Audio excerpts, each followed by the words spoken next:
ನಾನು first time ಈ ದೇವಸ್ಥಾನಕ್ಕೆ ಬಂದಾಗ ಫುಲ್ ಹತ್ಬಿಟ್ಟಿದ್ದೆ ಕೂತ್ಕೊಂಡು. ಹಾಯ್ ಎಲ್ರಿಗೂ ನಮಸ್ಕಾರ. ಇವತ್ತು ಗುರುವಾರದ ಮಿನಿ ವ್ಲಾಗ್ನ ಮಾಡ್ತಾ ಇದ್ದೀನಿ. ಬೆಳಗ್ಗೆ ಎದ್ದು ತಿಂಡಿಗೆ ಅಂತ ವೆಜಿಟೇಬಲ್ ಪುಲಾವ್ನ ಮಾಡಿದ್ದೆ. ನನ್ನ ಹಸ್ಬೆಂಡ್ ತಿಂದ್ಕೊಂಡು ಆಫೀಸಿಗೆ ಹೋದರು. ಇನ್ನು ಗುರುವಾರ ಆಗಿರೋದ್ರಿಂದ ತುಂಬ ಕೆಲಸ ಇತ್ತು. ಎಲ್ಲ ಕೆಲಸ ಮುಗಿಸಿ ವಾರ ಪೂಜೆ ಎಲ್ಲ ಮಾಡಿ ಮುಗಿಸಾಯಿತು. ಅಷ್ಟರಲ್ಲಿ ಒಂದು ಕೊರಿಯರ್ ಬಂತು. ರಾಕೇಶ್ ಅವ್ರಿಗೆ ದೀಪಾವಳಿ ಗಿಫ್ಟ್ ಕಳಿಸಿದ್ರು. ಆಲ್ಮೋಸ್ಟ್ ಇದು 11ನೇ ಗಿಫ್ಟ್ ಅನಿಸುತ್ತೆ ರಾಕೇಶ್ ಅವ್ರಿಗೆ ಬಂದಿರೋದು. ದೀಪಾವಳಿ ಮುಗಿದ್ರೂ ಇನ್ನೂ ಅವ್ರಿಗೆ ದೀಪಾವಳಿ ಗಿಫ್ಟ್ಸ್ ಬರೋದು ನಿಂತೇ ಇಲ್ಲ. ಸೊ ಇಷ್ಟೊಂದು ಗಿಫ್ಟ್ ಬಂತು, ಎಲ್ಲನೂ ನೋಡಿ ಖುಷಿ ಆಯಿತು. ಆ್ಯಂಡ್ ರಾಕೇಶ್ ಅವರು ಕೂಡ ಇವತ್ತು ಅವರು 2 ಗಿಫ್ಟ್ಸ್ ಏನೋ ತಂದಿದ್ರು ಆಫೀಸಿಂದ. ಎಲ್ಲ ಗಿಫ್ಟ್ಗಳನ್ನ ನೋಡಿದ್ರೆ ತುಂಬ ಖುಷಿ ಆಗ್ತಿತ್ತು. ತುಂಬ ಚೆನ್ನಾಗಿರೋ ಗಿಫ್ಟ್ಸ್ ಬಂದಿತ್ತು. ಸೊ ಎಲ್ಲ ನೋಡಿ ಮುಗಿಸಿ ಆದಮೇಲೆ ಇನ್ನು ಸಂಜೆ ರಾಘವೇಂದ್ರ ಸ್ವಾಮಿ ದೇವಸ್ಥಾನಕ್ಕೆ ಹೋಗೋಣ ಅಂತ ಅಂದ್ಕೊಂಡಿದ್ದೆ. ಸೊ ಹಾಗಾಗಿ ರಾಘವೇಂದ್ರ ಸ್ವಾಮಿ ದೇವಸ್ಥಾನಕ್ಕೆ ಹೋಗೋದಕ್ಕೆ ರೆಡಿ ಆಗ್ತಿದ್ದೆ. ರಾಕೇಶ್ ಅವರು ಕೂಡ ನಾನು ಆಫೀಸ್ ಮುಗಿಸ್ಕೊಂಡು ಬರ್ತೀನಿ, ಆನ್ ದಿ ವೇ ನಿನ್ನ ಜಾಯ್ನ್ ಆಗ್ತೀನಿ ಅಂತ ಹೇಳಿದರು. ಸರಿ ಅಂತ ಹೇಳಿ ರೆಡಿ ಎಲ್ಲ ಆಗಿಬಿಟ್ಟು ಆಟೋ ಬುಕ್ ಮಾಡ್ಕೊಂಡು ಹೊರಟೆ.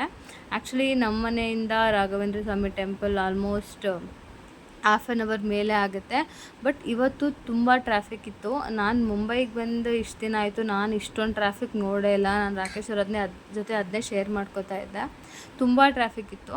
ಅಲ್ಲಿ ಆಲ್ಮೋಸ್ಟ್ 1 ಅವರೇ ಆಗೋಯಿತು ಆ ಟ್ರಾಫಿಕ್ ದಾಟ್ಕೊಂಡು ನಾವು ಆ ದೇವಸ್ಥಾನಕ್ಕೆ ಹೋಗೋ ಅಷ್ಟರಲ್ಲಿ. ದೇವಸ್ಥಾನಕ್ಕೆ ಹೋಗಿ ಪೂಜೆ ಎಲ್ಲ ಚೆನ್ನಾಗಾಯಿತು. ಮಂಡಿ ನಮಸ್ಕಾರ ಒಂದಿತ್ತು, ಅದನ್ನು ಮುಗಿಸ್ಕೊಂಡು ಪ್ರಸಾದ ಕೊಟ್ಟಿದ್ದರು, ತಿಂದ್ಕೊಂಡು ಹಾಗೆ ಕೂತಿದ್ದೆ.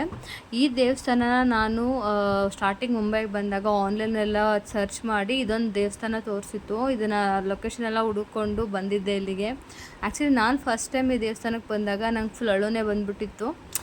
ತುಂಬ ದೂರ ಅಲ್ಲಿಂದ ಇಲ್ಲಿಗೆ ಬಂದಿದ್ದೆ ಫ್ಯಾಮಿಲಿ ಎಲ್ಲ ಬಿಟ್ಟು. ಅವಾಗ ನನಗೆ ಒಂಥರ ಎಲ್ಲೋ ಬಂದಿದ್ದೀನಿ ಫೀಲ್ ಆಗ್ತಾಯಿತ್ತು.